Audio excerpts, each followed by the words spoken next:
Hello, it's me, Vince, with another midweek devotional and church update. Since Ricky was talking to us Sunday about the righteous living by faith, and we finished the service with that charge to allow God to grow our faith, I thought it would be helpful to look at an example of a man from Scripture who allowed God to grow his faith and also took practical steps to grow his own faith.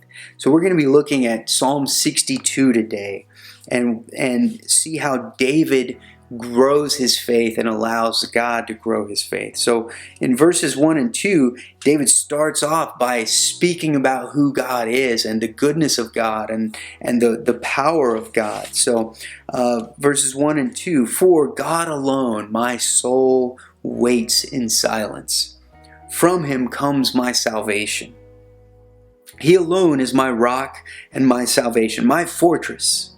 I shall not be greatly shaken." So he's telling himself who God is and what God can do and where he finds comfort and safety in God, his fortress, the rock of his salvation.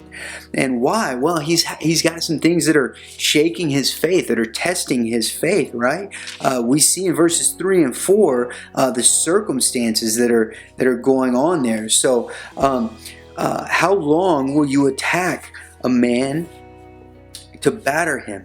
Like a leaning wall, a tottering fence, they only plan to thrust him down from his high position. They take pleasure in falsehood.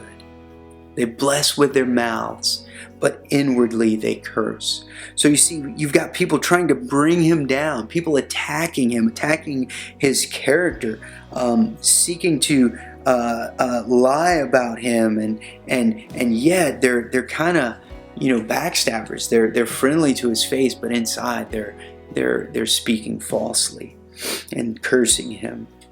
And so the next thing we see is this second chorus of the song where David repeats the first line, only it's slightly different. "For God alone, O my soul, wait in silence." See, the first time he's proclaiming, "For God alone my soul waits," but now he's speaking to a soul and he's saying, listen up, soul, God alone, for him you wait in silence. For my hope is from him. He only is my rock and my salvation, my fortress. I shall not be shaken. And not only does he repeat, he adds to it. He adds to that great show of who God is. On God rests my salvation and my glory. My glory is not dependent on these guys who are trying to tear me down. God is my glory. God is the one whom will glorify his servants. My mighty rock, my refuge is God. God is immovable. He's like a mighty rock. He is a refuge. Trust in him at all times, O people. Pour out your heart before him. God is a refuge for us. David's saying God can be trusted. God is trustworthy. And not only can he be trusted, he's safe. He is a safe place for you to pour your heart out to. Why? Because he cares. And then he compares these things that we sometimes put our trust in or even look down on, right? Those of low estate are but a breath.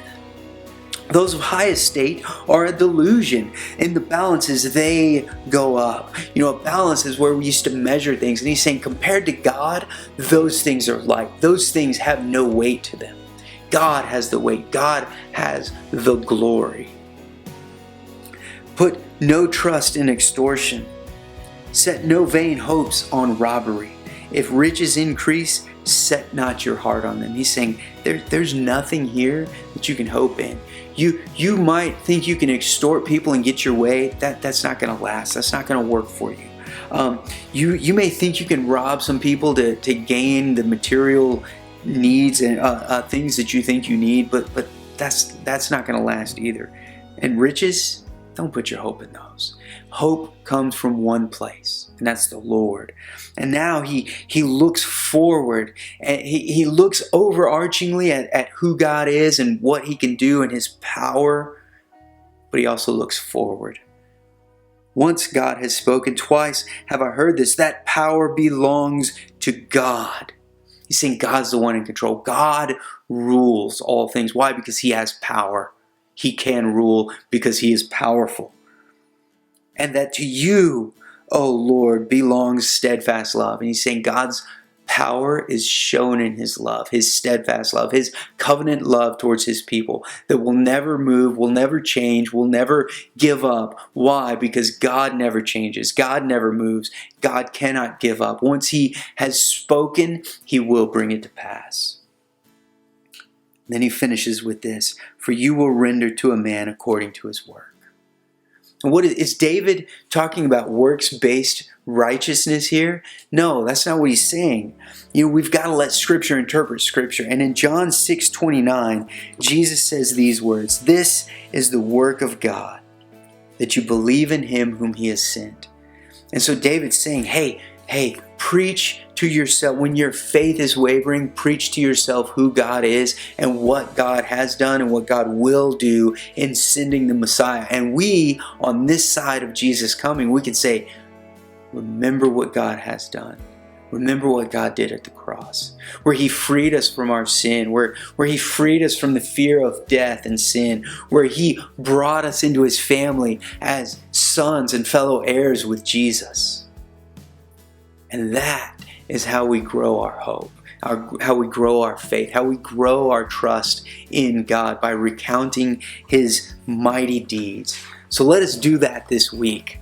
And as we move through crazy circumstances and mega change this week, one of the biggest changes that we're looking at, I'm sure you've seen Governor Abbott's executive order that came out Monday, where he's going to reopen the state, and that brings up some questions, doesn't it?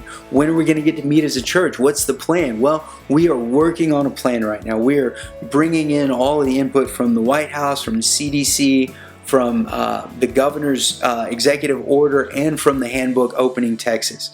And we are trying to coming up with a plan, and when that plan is ready, we will get that out to you. In the meantime, we still have a lot of things going on at the church, and we want to get those out to you as well. We have our Gospel in All of Life class that happens Sunday morning at 9:30. It is in full swing, and it is showing how the gospel informs and orients our lives in every aspect of our life. So if you're interested in seeing how the gospel can do that, go to the website, sign up. Even if you can't make the 9:30 Sunday morning meeting time, sign up. We'll get the videos to you later in the week. You can watch them whenever it's convenient for you. Next things we have, kids resources. It's password protected, so you have to sign up for that. You also have to sign up for our prayer page. If you want to pray for our church, or you have a prayer need, contact the office at crossofgrace.net. They will get you set up with a password where you can get into that secured page to get to the prayer requests and pray for the needs of the church. If you're looking for those kids resources, you have to sign up, because some of those things are copyright protected, and Teresa will get that out to you. In the meantime, if you are looking for encouragement, we have some things that we think will help as well. Ricky has a daily podcast that is available either at the website or at Apple, Google, or Spotify podcast catchers. It's a reading of Scripture, a commentary by Spurgeon, and then encouragement and prayer by Ricky.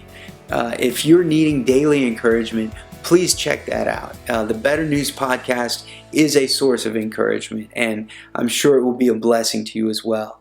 If you are finding yourself struggling with anxiety during the COVID-19 scenario, we want to help as well. We have a weekly meeting at 5 o'clock on Wednesdays, where we look at a scripture. We look at something that informs our trust of God and helps us to trust Him even more in uncertain times. And not only do we talk about the Bible and how it can inform us and help us with our anxieties, we also have other resources that we want to get out to you that we hope will be an encouragement and help us in these anxious and uncertain times. And then finally, we just want to remind you of our Renew Retreat. As of now, it's still going on Labor Day weekend. However, we are waiting until June to make a final determination whether it'll go forward this year or we'll wait until next year. Either year we do it, it's going to be a great time, provided that we are moving past the COVID-19 situation. It'll be great to get together in September and kind of re-firm up as a family.